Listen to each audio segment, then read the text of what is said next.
Hello বন্ধুরা, চলে এলাম একটি মিনি ব্লগ নিয়ে।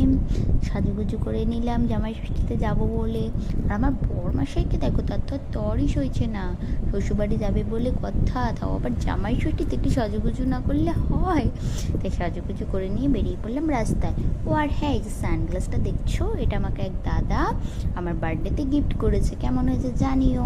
আর আমাদের বেরোতেও একটু লেট হয়ে গেছিলো, 11টা থেকে 11:30 বেজে গেছিলো। প্রচণ্ড গরম। আর এই পৌঁছে গেলাম আমরা বাড়িতে।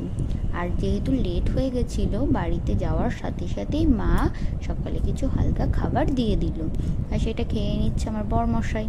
আর সকালে খাবার পর একটু রেস্ট নিয়ে দিয়ে দিল দুপুরের খাবার। আর যেহেতু জামাই ষষ্ঠী স্পেশাল, তাই আমার মা সব একা হাতে জামাইয়ের জন্য সব রান্না করেছে।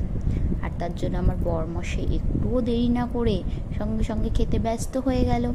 তোমরা ভালো থেকো বন্ধু।